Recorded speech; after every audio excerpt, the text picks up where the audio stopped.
L'homme s'apprêtait à quitter son travail pour rentrer chez lui lorsqu'il remarqua soudainement une urne funéraire posée sur la table devant lui. Face à cette scène étrange, lui et son collègue contactèrent immédiatement la police et insistèrent sur un point crucial: toutes les cendres incinérées ce jour-là avaient été remises aux familles des défunts, et les 32 corps en attente de crémation n'avaient pas été touchés. Devant cette urne apparue mystérieusement, la police décida d'inspecter minutieusement le crématorium. Rapidement, les enquêteurs sortirent du matériel spécialisé pour examiner le four crématoire. Bien que les températures extrêmes réduisent tout en cendres, quelques résidus subsistaient dans le four. Parmi eux, les policiers mirent la main sur un élément troublant, une plaque métallique utilisée pour traiter une fracture osseuse. Non seulement ils trouvèrent cet objet suspect dans le four, mais ils relevèrent également d'importantes traces de sang sur les lieux de crémation. Pourtant, après avoir visionné les enregistrements de vidéosurveillance, aucune activité inhabituelle n'était visible. Pour lever le mystère, la police interrogea le personnel de garde ce soir-là et confronta l'un d'eux aux preuves de sang retrouvées au sol. Face aux accusations de meurtre, l'homme montra des signes de panique et nia catégoriquement toute implication. Il répétait qu'il n'avait tué personne et qu'il n'avait rien à voir avec cette affaire. Voyant que l'affaire prenait une tournure criminelle, l'agent de service finit par avouer qu'il n'était pas présent lors des faits, expliquant qu'il avait échangé son tour avec un collègue. Lorsqu'on lui demanda l'identité de ce dernier, il révéla qu'il s'agissait d'un nouvel employé nommé Shujun. Shujun fut immédiatement placé en tête de liste des suspects, et la police se rendit sans tarder à son domicile.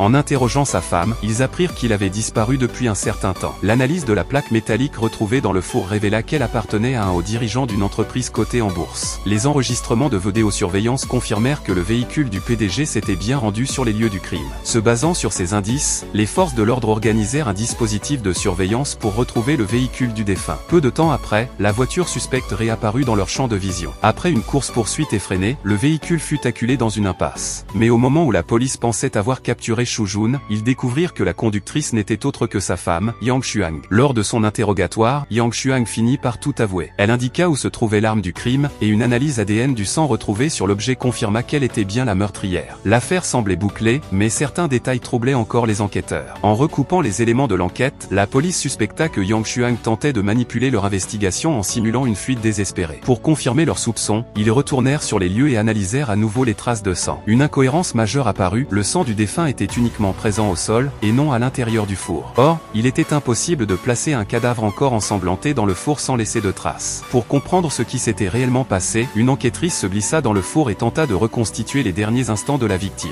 Alors qu'elle fouillait les interstices du four, elle tomba sur un cadran de montre partiellement calciné. Ce nouvel indice bouleversa Yang Xuang. En voyant l'objet, elle réalisa immédiatement qu'il appartenait à son mari, Shujun. L'affaire, qui semblait résolue, sombra alors dans une nouvelle énigme. Si le corps incinéré était celui de Shujun, pourquoi les analyses ADN de la plaque métallique indiquaient qu'elle appartenait au PDG? Yang Xuang se remémora alors un détail troublant: le soir du crime, elle avait reçu un appel de son mari. Dans ce brouillard de mystère, la police approfondit son enquête sur le PDG et mit au jour un secret d'une ampleur insoupçonnée.